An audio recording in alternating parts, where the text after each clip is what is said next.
There is a moment in some women's lives, a single, quiet, unremarkable moment, when everything they thought they knew about themselves turns out to be wrong. Not wrong in the way that embarrasses you, wrong in the way that sets you free. Diana Hayes did not know she was the wealthiest black woman in her city. She did not know that the grandmother who raised her on collard greens and hard work, and the phrase, "Do your work, baby," do your work, had spent 6 decades quietly, methodically, without a single word of announcement, building a real estate empire that stretched across 3 counties and touched the lives of hundreds of families. Diana did not know any of that. What she knew, on the morning her husband of 22 years sat across from her at their kitchen table, with a packed suitcase by the door and a calm that felt almost rehearsed, was that her marriage was over. What she didn't know yet, what would take a certified letter, a law firm she'd never heard of, and the reading of a number she had to look at 4 separate times before she could believe it, was that the life Marcus Hayes thought he was escaping was worth more than anything he had ever dreamed of building on his own. Before we go any further, before we get into everything that happened in that house, in that courtroom, in that lawyer's office, I need you to sit with something for just a moment. I need you to think about the women in your life who never talked about what they had, the ones who clipped coupons but somehow always had enough, the ones who wore the same coat for 15 years but made sure everyone around them was taken care of, the ones who told you to keep your head down and do your work and trust that the right people would always know your worth. Because this story is about one of those women. It's about what she left behind. And it's about the daughter she left it to, who was so busy holding her broken marriage together that she had no idea what was sitting in her name, waiting for her the whole time. Diana Hayes was 51 years old when her husband Marcus Hayes left her for a 34-year-old woman named Vanessa Cole and described the situation to a mutual friend out loud, with apparent sincerity, as an upgrade. That word, that single specific word, it would follow this story everywhere it went. It would show up in the divorce proceedings, in the social media posts, in the text message screenshots that Diana's daughter sent her at 11:00 at night with nothing but a question mark attached. And it would eventually become the most ironic word in Marcus Hayes' entire vocabulary. Because if Marcus had taken 5 minutes, just 5 minutes, to ask a single question about the woman he was so eager to leave, the word he would have chosen was not upgrade. The word he would have chosen, had he known the truth, was catastrophic mistake. And when she finally found out what she was worth, it changed everything. But here's what I want you to understand before we go deeper into this story. What happened to Diana Hayes is not simply a story about a bad husband and a lucky inheritance. It is not a revenge fantasy. It is not a fairy tale. It is something far more complicated, far more human, and in many ways far more painful than any of that. Because the question this story keeps asking, the one I could not stop turning over in my own mind the first time I heard it, is not how Diana got the money. The question is how a woman as intelligent, as capable, as fundamentally decent as Diana Hayes spent 22 years not knowing what she was worth, and what that says about the world she was living in, and what it might say about ours. There are 3 questions I need you to hold in your mind as we go through this story together. And I promise you, by the time we reach the end, every single one of them will be answered, but not in the way you're expecting. The first question is this: how does a black woman in Atlanta build an $11 million real estate portfolio across 47 properties over 60 years and tell absolutely no one, not her children, not her grandchildren, not a single living soul who knew and loved her? And why? What kind of woman makes that choice? What did she know about the world and about the people in it that made silence feel safer than sharing? The story of how Loretta Mae Johnson built her empire is, in many ways, the most extraordinary part of this entire account. She was born in 1932 in rural Georgia. She spent her childhood picking cotton. She moved to Atlanta at 19 years old with $40, a borrowed suitcase, and a belief that the ground beneath her feet was worth more than anyone was willing to pay for it. What she built from that starting point would take your breath away. But she never told a soul. And the reason she didn't, when you finally understand it, will stop you cold. The second question is about Marcus. Marcus Hayes was not, by any conventional measure, a bad man when Diana married him. He was charming. He was ambitious, or at least convincingly performed ambition for long enough that the difference didn't matter much in the beginning. He worked. He provided, more or less. He loved his children, in the way that some men love their children, loudly when it's convenient and quietly when it costs them something. The question about Marcus is not whether he was a good husband or a bad one, though we will certainly get into that. The question is what kind of man calculates the value of his wife down to the last dollar and still manages to be spectacularly, humiliatingly wrong. Because Marcus did the math. He absolutely did the math. He just didn't know about the other number. And the third question, the one I think will stay with you the longest, is the one Diana herself sat with. In the months after the settlement was finalized and the dust had settled, and she was standing in her grandmother's first property with a fresh coat of paint on the walls and the deed in her own name. She sat with it quietly, the way Loretta Mae had taught her to sit with things. The question was simple. If she had known from the very beginning what was hers, would she have stayed as long as she did? And what does it mean that she isn't sure of the answer? Before we dive deeper, let us know in the comments where you're watching from. We'd love to hear from you. And don't forget to hit that subscribe button so you never miss any of our upcoming videos. To understand Diana Hayes, you have to go back to the beginning. Not her beginning, her grandmother's. Because every single thing that happens in this story, every twist and every revelation and every quiet act of dignity that Diana would later perform under enormous pressure traces itself back to one woman, Loretta Mae Johnson. And Loretta Mae Johnson's story begins in a place that most Americans alive today have never seen and can barely imagine. She was born on September 4, 1932, on a sharecropping farm outside of Macon, Georgia, the second of 7 children born to a man named Earl Johnson and a woman named Ruth. The family lived in a 2-room wooden house with a tin roof that rattled when it rained and leaked when it didn't. They grew what they ate and owed what they couldn't grow to the white landowner who held the deed to the soil they worked. Earl Johnson was, by all accounts, a good man who worked himself to exhaustion every single day of his adult life and died at 53 years old with nothing to show for it but the respect of people who were also too poor to give him anything. Loretta Mae watched her father work himself into the ground on land that would never belong to him. She was 11 years old when she decided she would spend her life doing the opposite. She did not leave Georgia until she was 19. Those 8 years between her decision and her departure were not wasted years. They were years of observation. Loretta Mae watched everything. She watched which families in her community managed to hold on to a little bit of land despite everything being stacked against them. She watched how they did it, quietly, without announcement, without giving anyone a reason to look too closely. She watched what happened to families who talked too loudly about what they had. She learned in those 8 years the single most important financial lesson she would ever carry. That in the world she was living in, visibility was a form of vulnerability. That the safest thing a black woman in the South could own was something that nobody knew she owned. That lesson would define every financial decision she made for the rest of her 60-year career as an investor. And it is the reason that when she died at 91 years old, her granddaughter Diana had no idea what was sitting in her name. Loretta Mae arrived in Atlanta in 1951 with $40 in a borrowed suitcase, and she found a room to rent in a boarding house on the west side of the city from a woman named Miss Clara, who charged $3 a week and asked no questions.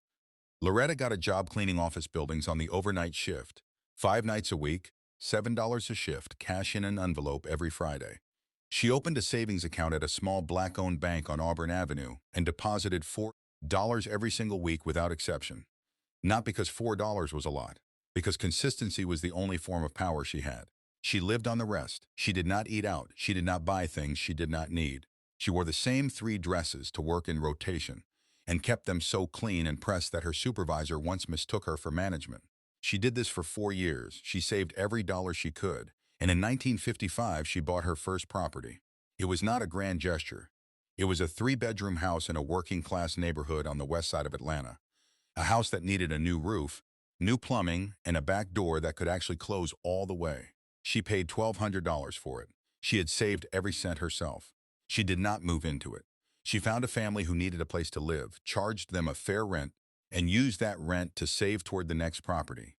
She kept her name off anything that didn't have to have her name on it. She set up a property management company with a neutral name, the kind of name that told you nothing about who owned it, and she ran everything through that. She told her children she was doing some investing. She never specified what kind. She never showed them the paperwork. She just kept working, kept saving, kept buying. One property, then another. A duplex in 1959, a commercial unit in 1963, a small apartment building in 1967. The city grew around her investments, and her investments grew with the city, and Loretta Mae Johnson drove the same Buick LeSabre for 22 years, and wore house slippers to the grocery store, and grew collard greens in her backyard, and not a single person who knew her had any idea what she was worth. By the time Loretta Mae was 60 years old, she had 31 properties. By the time she was 75, she had 47. The total assessed value of her portfolio, in the year she finally handed it over to the property management company to administer in full on her behalf, was $7.4 million. By the time she died, with inflation, with appreciation, with the accumulated rental income sitting in a trust account her attorney had managed for 8 years, that number had grown to $11.3 million. And she left every single penny of it, every property, every dollar, every deed to one person, her granddaughter, Diana. Diana Hayes was born in Atlanta in 1972, the daughter of Loretta Mae's youngest child, a woman named Cheryl who had struggled with addiction for most of Diana's childhood and had been, by the time Diana was 10 years old, largely absent from her life in the ways that mattered most. It was Loretta Mae who packed Diana's lunch every morning. It was Loretta Mae who sat with her at the kitchen table and listened while she read out loud. It was Loretta Mae who showed up to every school event, every choir performance, every parent-teacher conference, dressed in her good blouse and her good shoes with her hair set perfectly, because if she was going to represent Diana, she was going to do it right. Diana loved her grandmother with the kind of love that comes from being chosen, from being the person that someone shows up for, consistently, without being asked, over decades. She did not know, growing up, that Loretta Mae was quietly accumulating a fortune. She knew only that her grandmother worked hard, lived carefully, and believed in her completely. That felt like enough. It was more than most people got. Diana graduated from Frederick Douglass High School in 1990 with a 4.0 GPA and a letter of acceptance to Spelman College, which Loretta Mae paid for in cash, something Diana assumed at the time was a combination of savings and sacrifice, which it was, though the scale of the savings was something Diana could not have imagined. She studied English literature and education. She graduated in 1994 and took a job teaching ninth grade English at a high school in Southwest Atlanta, and she was, by every account from every student and colleague who would later speak about her, one of the finest teachers that school had ever employed. She remembered every student's birthday. She stayed late to grade papers. She brought food to staff meetings because she liked to feed people, liked to take care of people, and that impulse, that deep and genuine desire to nurture the people around her, was both her greatest strength and, for the next 22 years of her marriage, something that would cost her more than she realized. She met Marcus Hayes in the summer of 1997 at a cookout in College Park, thrown by a mutual friend named Kevin, whose gatherings were known across their social circle for lasting until 2 in the morning and producing at least one significant life event per year. Marcus was 27. He was 6 feet tall, broad-shouldered, with an easy smile and the kind of self-assurance that reads, at 27, as ambition. He was in pharmaceutical sales at the time and was good at his job, persuasive, charming, able to read a room and tell each person in it exactly what they needed to hear. He told Diana on their third date that he was going to be wealthy one day. He said it with total conviction, the way only a man who has never been tested by failure can say something like that. Diana believed him. That was her nature. To believe in people, to see the version of them they were reaching toward and to invest in that version as though it were already real. It was what made her such a magnificent teacher. It was what made her, in the early years of her marriage, a genuinely devoted wife. And it was, as we will see, the quality that Marcus would eventually decide made her replaceable. They married in June of 1999. Diana was 26. Loretta Mae stood in the front row of Greater Faith Baptist Church in her good navy dress and her pearl earrings and watched her granddaughter walk down the aisle. And at the reception afterward, when Diana came to squeeze her grandmother's hand before the first dance, Loretta Mae held on for just a moment longer than usual and said something that Diana would not fully understand for another 22 years. She said quietly, just for Diana, everything I have will be yours. Remember that. Diana laughed softly and said, I know, Grandma. She thought it was just something grandmothers say. She had no idea it was a promise. The marriage was not, in its early years, unhappy. That is important to say because it would be too easy and too dishonest to frame it as though Diana had always known something was wrong and simply refused to see it. The truth is more complicated than that. The truth is that Marcus and Diana Hayes had good years. They had years of real warmth, of laughter in the kitchen on Sunday mornings, of road trips with the kids to the Carolina coast, of the particular tenderness that exists between two people who have built something real together, even when everything around them is uncertain. Their son Elijah was born in 2000. Their daughter Simone came 2 years later in 2002. The children were, by all accounts, the best thing that ever happened to either of their parents, And the love Marcus and Diana shared for Elijah and Simone was, for a long time, enough to hold most other things together. But there is a particular kind of erosion that happens in marriages when one person is quietly carrying more weight than they should, and it happens so slowly that by the time you notice the foundation is compromised, it has been crumbling for years. Marcus's career was inconsistent in ways Diana covered for without fully acknowledging she was doing it. He was good at sales when he was motivated, and his motivation came in waves, intense for a few years, then distracted, then pivoting to a new idea, a new opportunity, a new scheme that was always, according to Marcus, the thing that was finally going to make them wealthy. There was a real estate investment company he started in 2005 that lasted 18 months before collapsing under the weight of overextension and poor timing. There was a franchise purchase in 2009 that he convinced Diana to sign on to jointly, which drained $40,000 from their savings account before Marcus quietly folded it. There was the car that was slightly too nice for their actual income, the vacations that were charged to credit rather than paid in cash, the renovation of their kitchen in 2014 that cost twice what Marcus had budgeted and left them in debt they spent 3 years climbing out of. Diana covered the gaps. She worked overtime during summer school. She tutored students on weekends. She refinanced her own small investment, a modest house she had bought before the marriage with money from a teacher's housing grant, to help them through a particularly difficult stretch in 2011. She did all of this quietly, without ledger, without resentment, because she believed in the version of Marcus she had married, because she had been taught, by example, that you show up for the people you love consistently and without announcement, and that the work you put in will find its way back to you. By 2015, though, something had shifted. Diana could not point to a specific moment. There was no argument that changed the temperature of the house, no single incident she could identify as the turning point. It was more like a change in weather that you don't notice until you realize you've been cold for a long time. Marcus was away more. His phone was tilted slightly away from her when he answered it. There were evenings when he came home and went directly to the bedroom and said he was tired in a tone that meant he didn't want to be followed. Diana mentioned it to her sister Tamara. Once said she felt like she was talking to a version of Marcus that wasn't quite there. Tamara told her she was probably overthinking it. Diana decided to believe her. That was, she would later say, the last time she chose to believe something because it was easier than the alternative. The separation came on a Tuesday afternoon in March of 2021. Diana had come home early from school because a water main break had closed the building for the afternoon. She pulled into the driveway at 2:15 and saw Marcus's car already there. She walked into the house and found him in the living room, sitting in the good chair by the window, the chair they had bought together at an estate sale in Decatur in 2003, the one Simone had loved to climb on as a child, with a calm on his face that Diana recognized immediately as the calm of a man who had rehearsed this conversation many times. There was a suitcase by the stairs. Not packed visibly, not dramatic, just present, like a statement. Marcus told Diana that he had been unhappy for a long time, that he felt like the marriage had run its course, that he needed to pursue his own growth. These were phrases, Diana would later observe, that she had heard before in other contexts, in self-help language and podcasts, in the particular vocabulary of a certain kind of man who has decided that his discomfort is the same thing as injustice. And then Marcus said the thing he should never have said.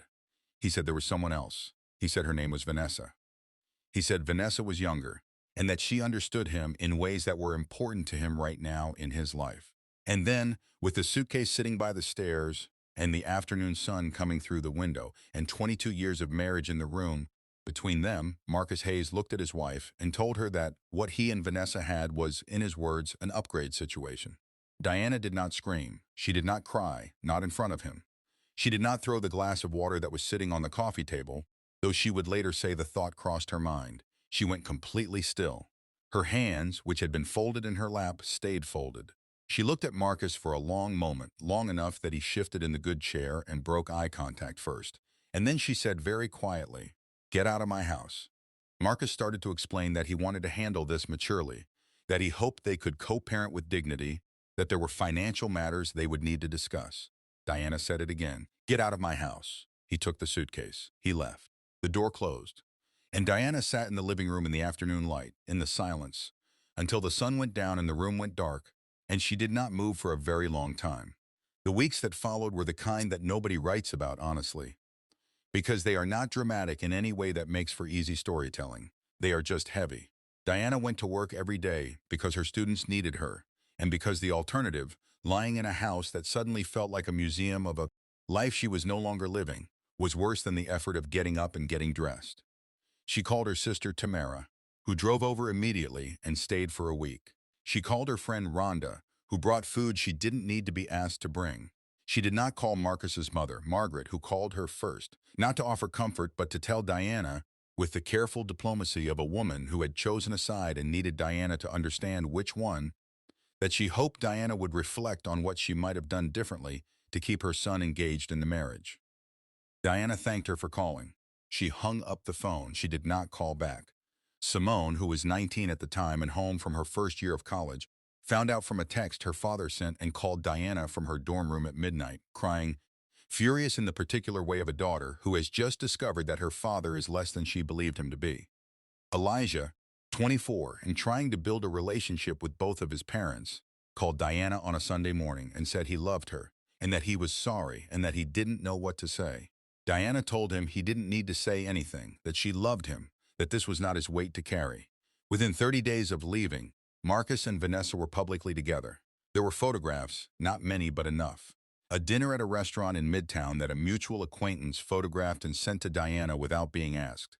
A vacation to the Bahamas, 6 weeks after he had sat in Diana's living room with a suitcase by the stairs, tagged publicly on Vanessa's Instagram with a caption about new chapters and growth. Simone sent Diana a screenshot of the vacation photo at 11:15 on a Tuesday night with 3 question marks and no other words. Diana looked at the photo for a moment, looked at the sun on the water and the wide smile on her husband's face in a place she had never been with him despite 22 years of suggesting it, and she sent her daughter back a single emoji. Just a small, quiet smile, because she had just, that morning, received a certified letter from an estate law firm in Atlanta that had changed every number in the equation, and she was still deciding what to do with it. The letter had arrived on a Thursday. Diana almost didn't open it that day. She had come home from school tired in the bone-deep way of a woman who is performing normalcy while her private life has been rendered unrecognizable, and the stack of mail on the kitchen counter, which she had been avoiding for 2 weeks because it contained divorce paperwork she was not yet ready to process, looked like one more thing she did not have the energy to face. But the certified envelope had a law firm's return address she didn't recognize, and something about it felt different from the rest. She opened it standing at the kitchen counter, still in her work clothes, still carrying her school bag. She read it once, put it down, read it again, put it down, walked to the sink and turned on the faucet for no reason, then turned it back off, picked up the letter, read it a third time, slowly, word by word, as if the words might rearrange themselves into something more reasonable on the 4th pass. They did not rearrange. The letter informed her that her grandmother, Loretta Mae Johnson, who had passed away 6 weeks prior at the age of 91, a death Diana had attended and grieved, believing it to be the quiet passing of a beloved woman of modest means, had named Diana as the sole beneficiary of her estate. The letter listed the estate's assets, 47 properties across DeKalb, Fulton, and Clayton counties, a property management company operating under the name JMJ Properties, LLC, which had been administering those properties for 34 years. A trust account that had been accumulating rental income for 8 years, since Loretta Mae had formally stepped back from direct management of her portfolio. Total assessed value of real estate holdings at the time of transfer, $8.9 million. Total value of liquid assets held in trust, $2.4 million. Combined estate value, as determined by the firm's assessment, $11.3 million. Diana Hayes, English teacher, 51 years old, standing in her kitchen in her work clothes with the smell of dry erase markers still on her hands. Diana Hayes was worth $11 million. She read the letter a 4th time. Then she put it down on the counter. Then she sat down slowly on the kitchen floor. And after a long moment, in the kitchen where Marcus had sat across from her and called another woman an upgrade, Diana Hayes put her hand over her mouth and started to laugh. The morning after Diana read that letter for the 4th time on her kitchen floor, she did something that would define everything that came after. She did not call her sister. She did not call Rhonda. She did not post anything on social media, did not text her children, did not reach out to a single person in her life who knew her name or her face or the fact that her husband had just left her for a woman he called an upgrade. What Diana Hayes did at 6:30 in the morning was make herself a cup of coffee, sit down at the same kitchen table where her marriage had ended, and read the letter one more time, slowly, all the way through, Every line, every number, every property address, every clause. And when she was finished, she called the law firm, left a message with the answering service, and went to school and taught 5 periods of ninth grade English without a single student noticing that anything in her life had changed. That was Diana. That had always been Diana, the woman who held everything steady on the outside while she figured out what was true on the inside. Her grandmother had taught her that. Do your work. Keep your head down. The right people will always know your worth. The attorney who handled Loretta Mae's estate was a woman named Patricia Okafor, a 48-year-old estate and probate attorney based in Buckhead who had managed Loretta Mae's legal affairs for the last 14 years of her life. Patricia was, by the accounts of everyone who worked with her, exactly the kind of attorney you want on your side when the stakes are high, and the other side is not acting in good faith. She was precise, unhurried, and had the particular quality of a person who has spent decades watching wealthy people make foolish decisions with important assets, a quality that manifested in her as a very specific kind of calm. When Diana sat across from her in her conference room on the third floor of a building on Peachtree Road, 4 days after receiving the letter, Patricia did not perform any of the theatrical surprise or congratulatory warmth that Diana had half expected. She simply opened the file, set it on the table between them, and began explaining, methodically, everything that Loretta Mae Johnson had built. The story of Loretta Mae's portfolio, as Patricia laid it out over the course of nearly 3 hours, was not what Diana had imagined in the days since reading the letter.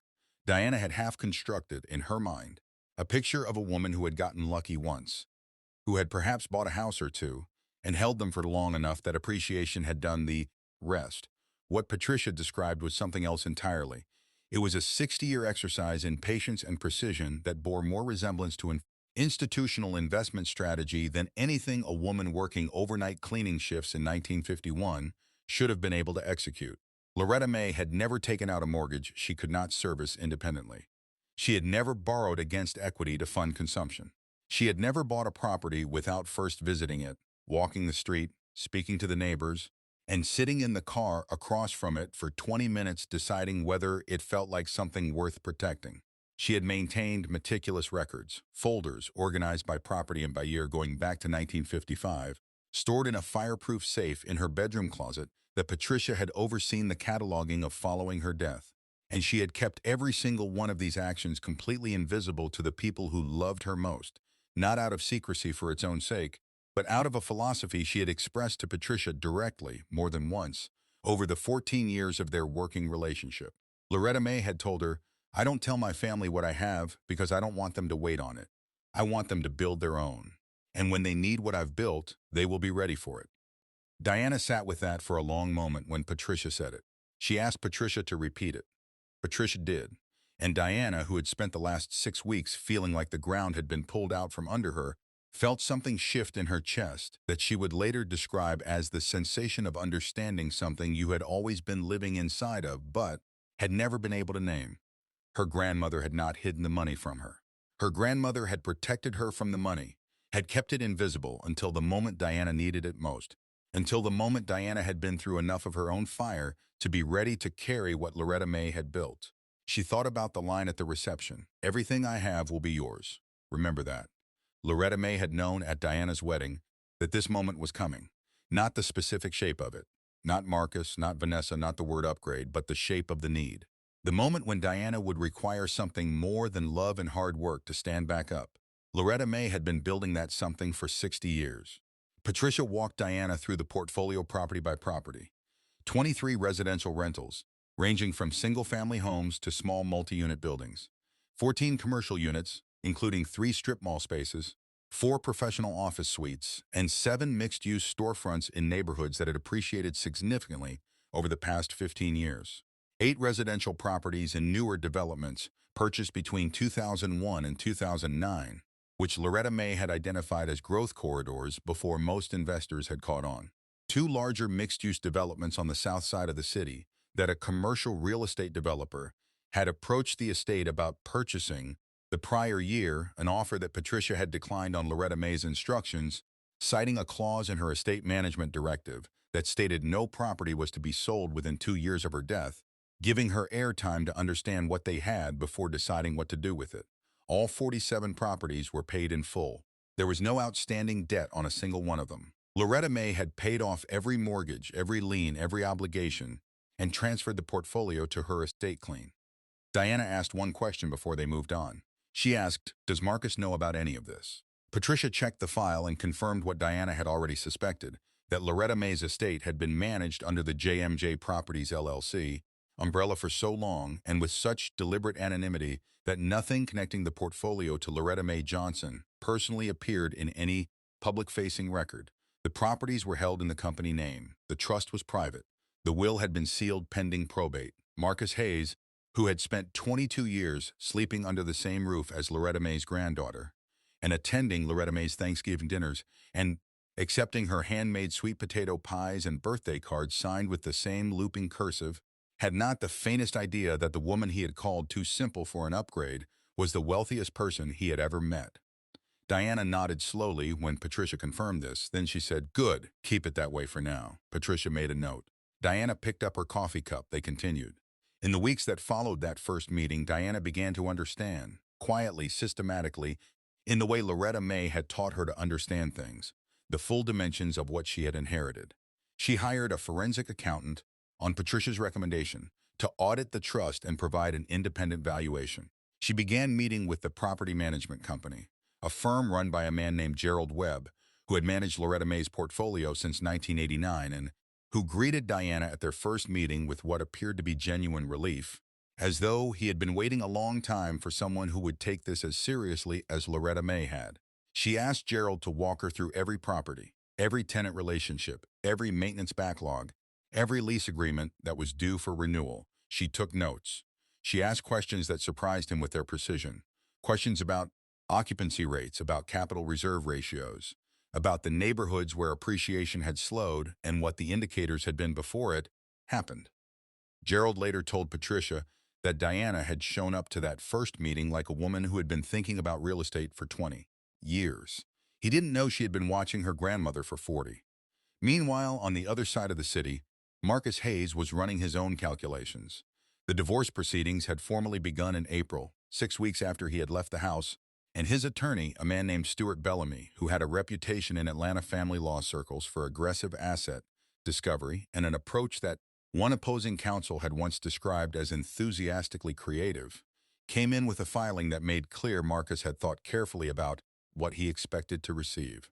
The filing sought a significant share of the marital home, arguing that though the mortgage had been in Diana's name from a period predating the marriage, the equity built during their union constituted marital property. It sought a percentage of Diana's teacher's pension, her retirement accounts, her modest personal savings. It made noise about her future earnings capacity.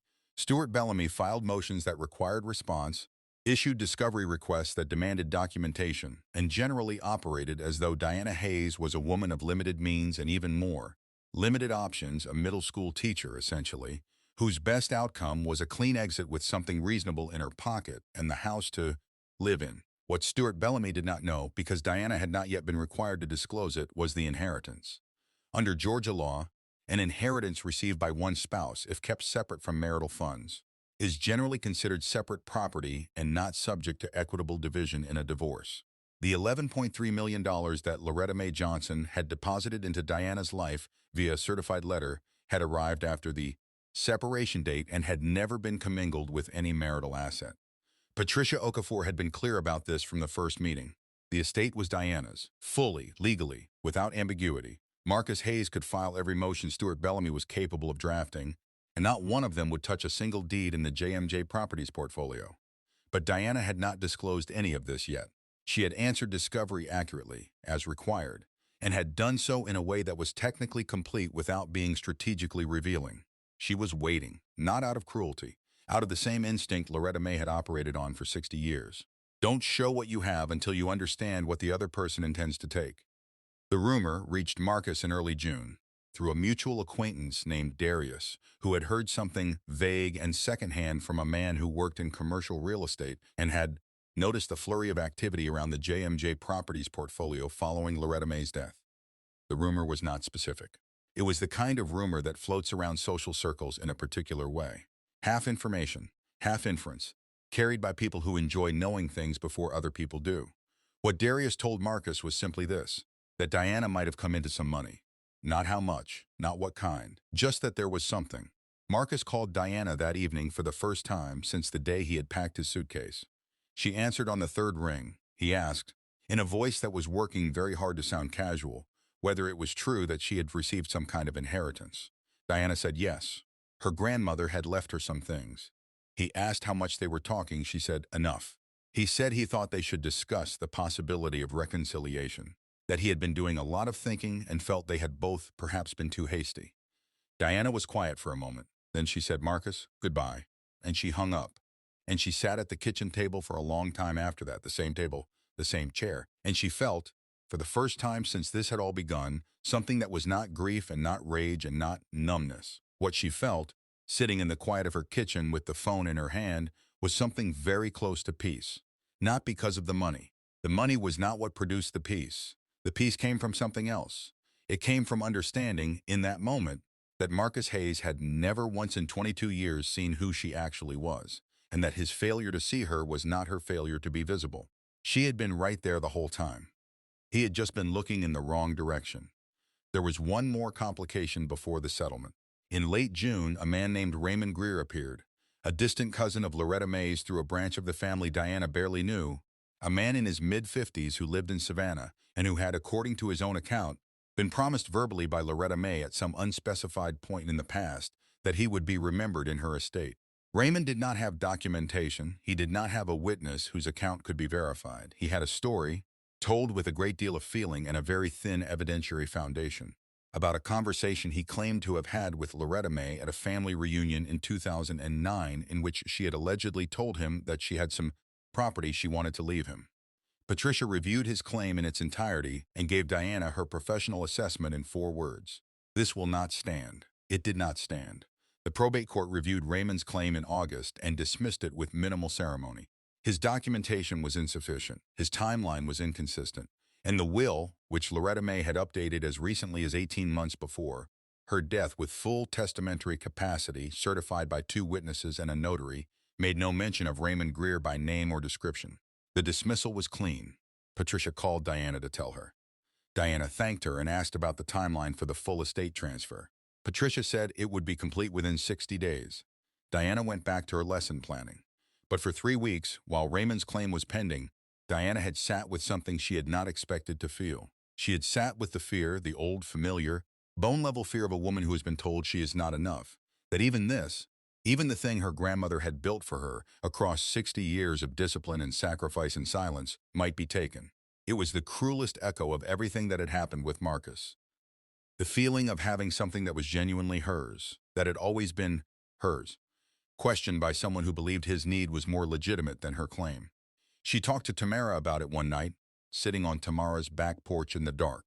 She said she had not realized until now how much of her life she had spent bracing for the moment when the good thing would be taken back. Tamara didn't say anything for a while. Then she said, Grandma knew that about you. I think that's part of why she didn't tell you. So you wouldn't spend 40 years waiting to lose it. Diana thought about that for a long time. She still thinks about it. She visited Loretta Mae's grave the week after Raymond's claim was dismissed. She brought flowers from her own garden, late summer zinnias, orange and yellow, which Loretta Mae had always kept on her kitchen table. She sat in the grass beside the headstone for almost an hour. She did not speak out loud. She did not feel the need to. She believed her grandmother already knew everything there was to know about how this had unfolded, and that she was watching somewhere with precisely the expression she had always worn when something went the way she had intended. Not a smile. Exactly, but a look of settled satisfaction.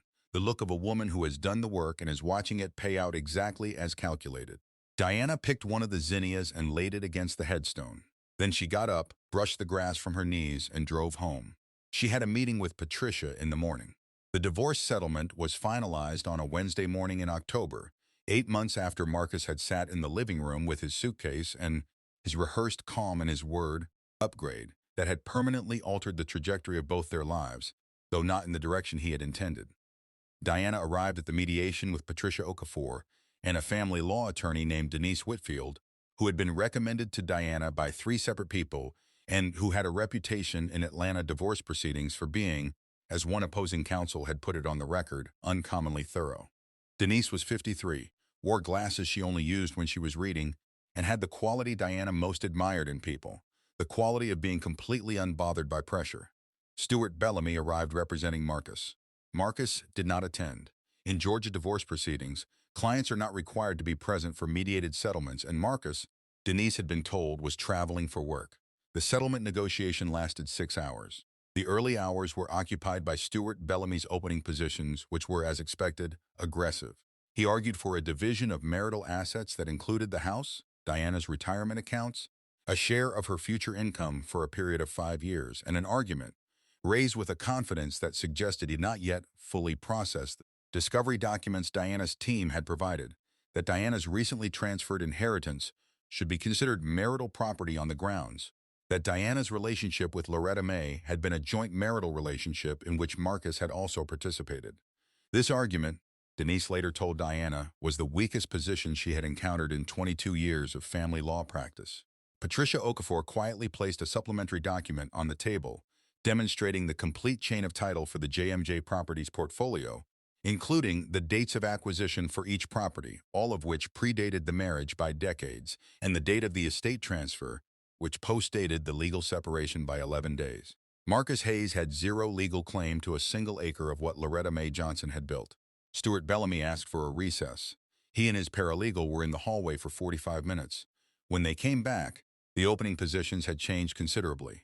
What Marcus Hayes received in the final settlement was this: his personal vehicle, a 2021 Acura MDX, which had been leased in his name; his personal savings account, which held approximately $43,000 after the preceding 8 months of his new lifestyle had worked through the remainder of what he had accumulated; a fixed spousal support payment of $2,000 per month for a period of 24 months, less than Denise had expected Stuart to accept, which suggested to her correctly that Marcus's current financial situation was considerably more precarious than his filings had implied. He did not receive the house. The house, it emerged during title discovery, had been purchased with a combination of Diana's premarital savings and a direct contribution from Loretta Mae, documented in a 2002 bank transfer that Patricia had known about for years, which meant that Marcus's claim to marital equity was substantially diminished. He did not receive a share of Diana's pension or retirement accounts, which Denise had protected through a combination of accurate valuation and aggressive counterfiling. He did not receive a single property deed, a single LLC interest, a single dollar of the $11.3 million that Loretta Mae had left for her granddaughter. Marcus Hayes walked out of 22 years of marriage with $86,000, a leased car, and a monthly payment that would end in 2 years. Diana Hayes walked out with $14 million in assets, a paid-off home, and her grandmother's legacy entirely intact. When Denise called her to confirm the settlement terms were finalized, Diana was in her classroom, writing an essay prompt on the whiteboard. She stepped into the hallway, listened to Denise read the terms, said, "Thank you, Denise, for everything," and then she went back into her classroom and finished the prompt. The story became public, not because Diana chose to announce it, but because property records are public documents, and the transfer of 47 properties from an estate to a new owner, managed by a firm with an established presence in the Atlanta commercial real estate market, generated the kind of quiet professional attention that eventually finds its way to a journalist. The article ran in late November in a publication called the Atlanta Black Business Journal, not a gossip outlet, not a tabloid, but a respected business publication that had been covering Black entrepreneurship and wealth in the metropolitan Atlanta area for over 20 years. The journalist who wrote the piece, a woman named Candace Reeves, had come across the property transfers while working on a separate story about generational wealth in Atlanta's real estate market, and had made the connection between the JMJ Properties portfolio and Loretta Mae Johnson's obituary, which had appeared in the same publication earlier that year. Candace called Patricia's office to request comment. Patricia, on Diana's instruction, agreed to a single interview. The article was titled, "How One Atlanta Woman Quietly Built a $14 Million Real Estate Empire and Left It to Her Granddaughter." It was 3,000 words long. It told Loretta Mae's story from the beginning. The sharecropper's daughter from Macon, the $40 and the borrowed suitcase, the 47 properties across 60 years, the deliberate invisibility, the fireproof safe in the bedroom closet. It described Diana as the sole beneficiary and included a photograph, Diana standing in front of Loretta Mae's first property, the house on the west side of Atlanta that had been purchased in 1955 for $1,200 and was now assessed at $460,000. in a blazer she had bought on sale, with her hands at her sides and her face completely calm. The article mentioned the divorce only in passing, in a single sentence, as context for why the estate transfer had occurred at the time it did. It did not mention Marcus by name. It did not need to. Vanessa Cole read the article first. She had set up a Google alert for Diana Hayes's name, a detail that would only come to light much later, in a conversation between Simone and a mutual acquaintance, and which said everything it needed to say about the nature of the relationship between Vanessa and the idea of Diana. Vanessa texted Marcus a link to the article at 7:42 in the morning with no message attached. Marcus read it at his kitchen table in the apartment he had been renting in Brookhaven since leaving the house. He read it once, then again. Then a third time, moving through the numbers with the focused attention of a man running and rerunning a calculation that keeps producing a result he cannot accept. He called Stuart Bellamy. Stuart told him the settlement was final, signed, and filed with the court. He called his mother, Margaret, who did not answer. He sat at his kitchen table for a long time after that. Nobody who knew him reported hearing from him that day. Their son Elijah called Diana that evening, having seen the article shared by 3 separate people in his network. He said, "Mom, I didn't know. I had no idea." Diana said, "I know, baby." He said, "Grandma Loretta." He didn't finish the sentence. Diana said, "I know." They were quiet together for a moment. Elijah said he was proud of her. Diana said she was proud of him. She told him to call his sister. Simone had already texted Diana 45 minutes before, a single message that said, "Mama, Grandma Loretta, I'm literally crying." Diana had sent back 3 heart emojis and a photo of the zinnias from the garden. In the days after the article ran, Diana received messages from people she had not spoken to in years, former students, colleagues from her early years of teaching, women who had followed the story through shares and reposts and who wrote to say things that Diana read carefully, once, and then set aside. Not dismissively, but in the way of a woman who has learned not to let other people's definitions of her story become her own definition of it. She gave no further interviews. She did not post on social media. She did not perform any of the public gestures that the story seemed, by its own momentum, to be reaching toward. She did one thing. She called Gerald Webb at the property management office and asked him to schedule walkthroughs of all 47 properties over the following 8 weeks, starting with Loretta Mae's first, the house on the west side with the new roof and the recently repainted front door. She wanted to see everything her grandmother had built. She wanted to see it with her own eyes, in order, from the beginning. Gerald Webb said he would have the schedule ready by Friday morning. Diana thanked him. She had papers to grade.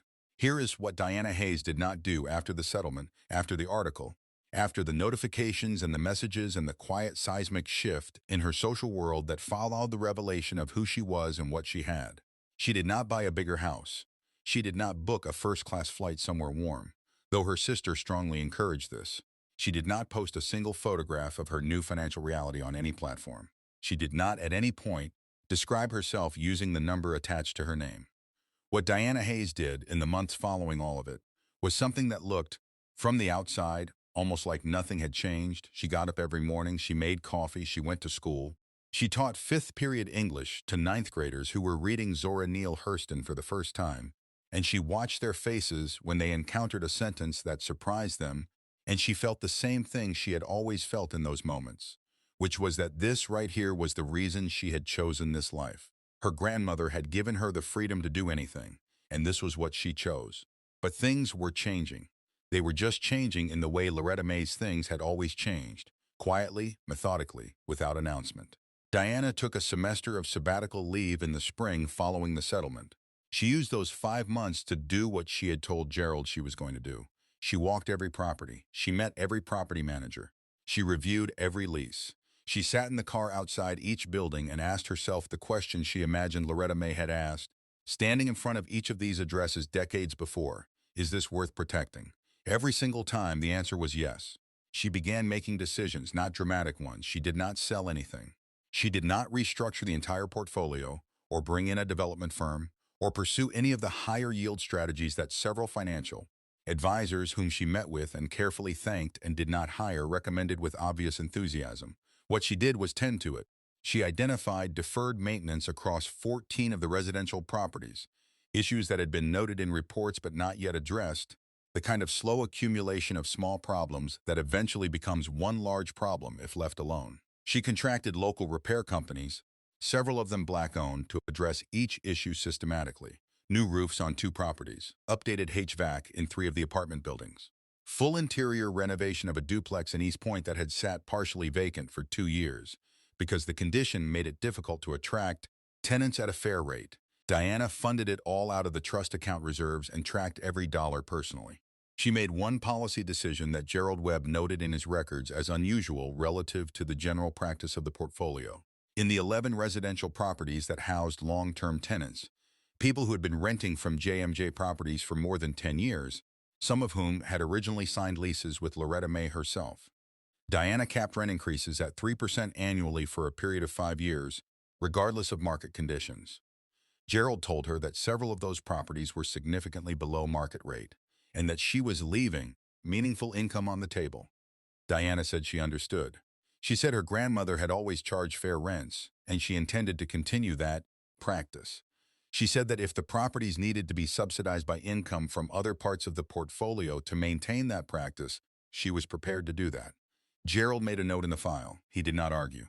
He had managed Loretta Mae's portfolio for 34 years and recognized, in Diana's calm precision, something he had seen before. One of the long-term tenants was a woman named Miss Ethel Graves, 74 years old, a retired school cafeteria worker from Macon originally, who had been renting a unit in one of Loretta Mae's Southwest Atlanta properties since 1991. Miss Ethel had not known who owned the building for most of the time she had lived there. She paid rent to the management company and received responses from the management company and had, as far as she was aware, no relationship with anyone above that. When Diana began the property walkthroughs and knocked on Miss Ethel's door to introduce herself as the new owner, Ethel looked at her for a long moment and then said, "Baby, you look just like Miss Loretta."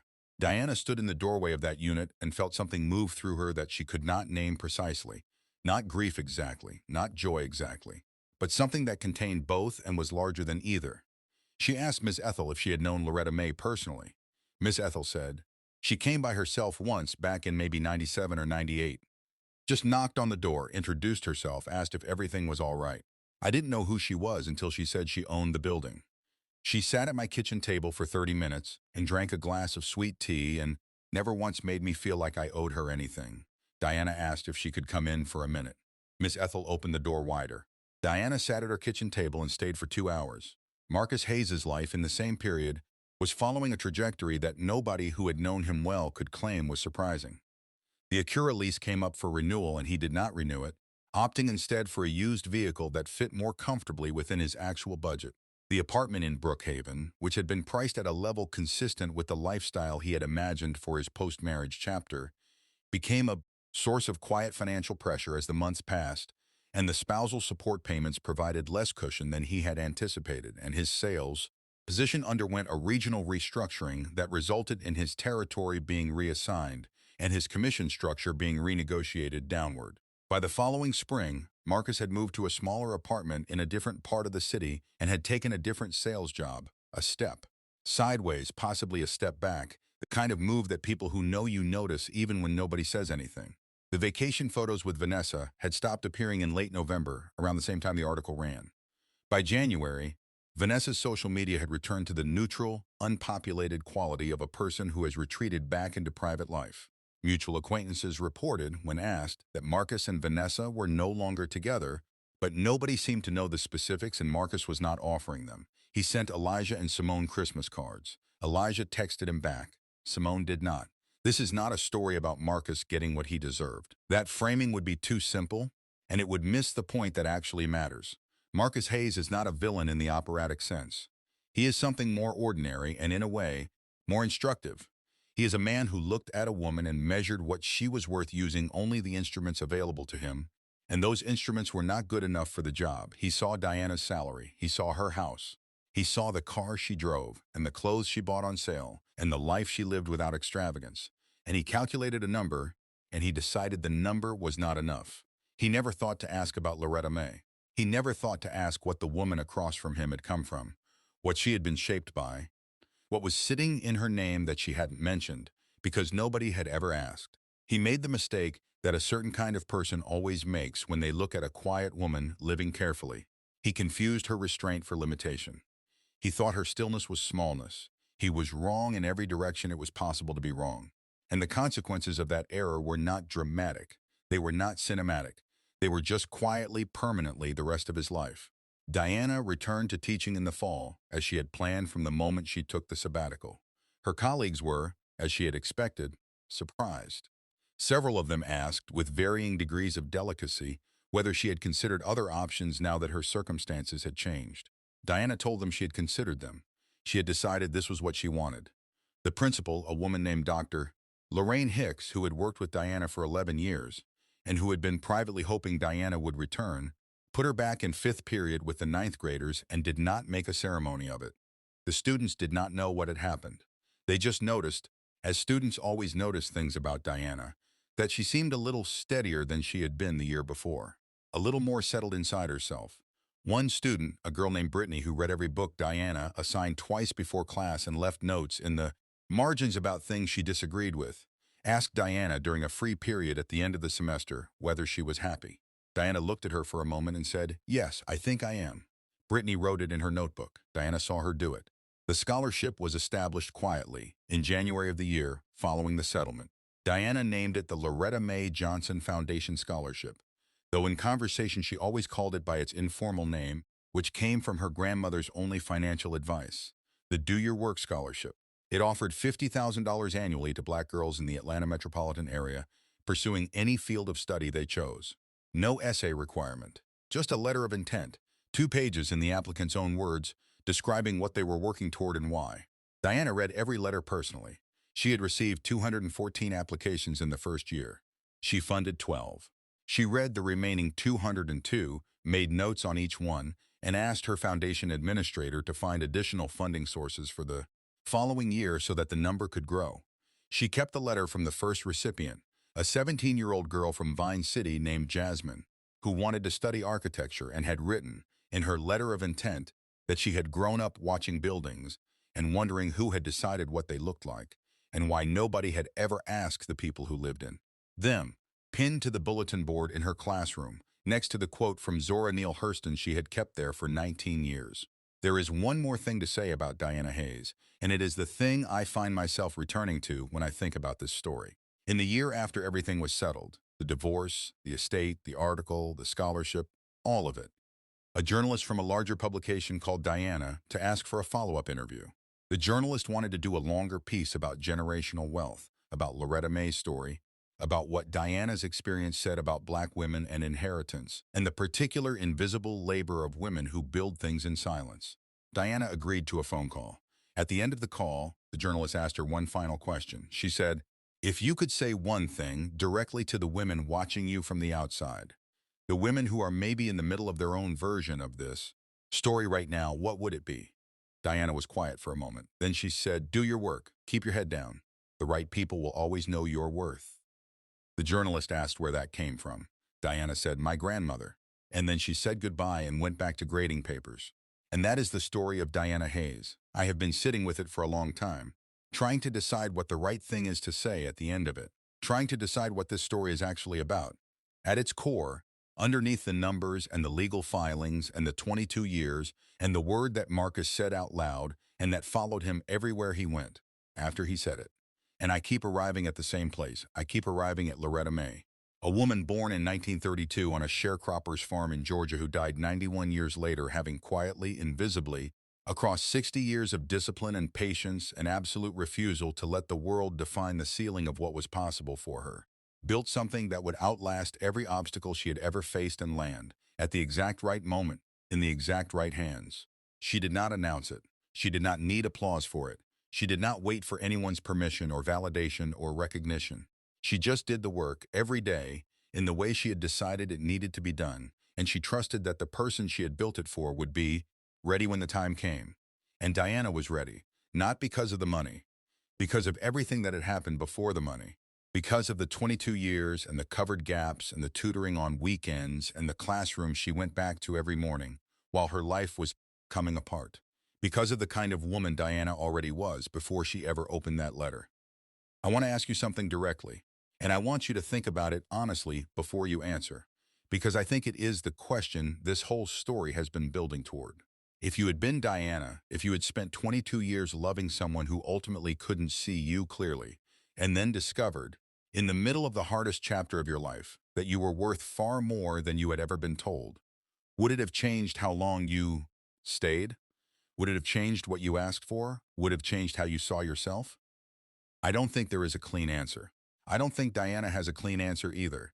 And I think that's the point, because this story isn't ultimately about money. It's about the particular kind of courage it takes to keep building yourself, quietly and without recognition, when the world or the person closest to you in it has decided you are less than you are. It's about what gets passed down between women when words aren't enough. It's about what a grandmother can leave behind that has nothing to do with property values and everything to do with what she believed about the woman she raised. Drop your thoughts in the comments. Tell me what part of this story hit you hardest. Tell me about the quiet women in your own life, the ones who built things in silence, the ones who drove the same car for 20 years and wore the same coat and made sure everyone around them had what they needed before they asked for anything themselves. Tell me if you've ever been underestimated by someone who should have known better. And tell me where you're watching from, because this community comes from everywhere, and every single one of you who has stayed with this story to the end is exactly the kind of person this channel was made for. Before we go any further, let us know in the comments where you're watching from. We would love to hear from you. And if you haven't already, please hit that subscribe button right now so you never miss any of our upcoming videos. Every week we bring you stories like this one, real, human, and more extraordinary than anything you could invent. You do not want to miss what's coming next. Diana Hayes is still teaching. Loretta Mae's first property, the house on the west side of Atlanta, purchased in 1955 for $1,200, has a new front door now, dark green, freshly painted. Miss Ethel's apartment has a working HVAC system and a new water heater. The Do Your Work Scholarship is in its third year. 12 more girls are studying what they love on their own terms because a woman none of them ever met decided 60 years ago that the ground beneath her feet was worth more than anyone was willing to pay for it. Do your work. Keep your head down. The right people will always know your worth. Loretta Mae Johnson knew it. And now, finally, so does the rest of the world.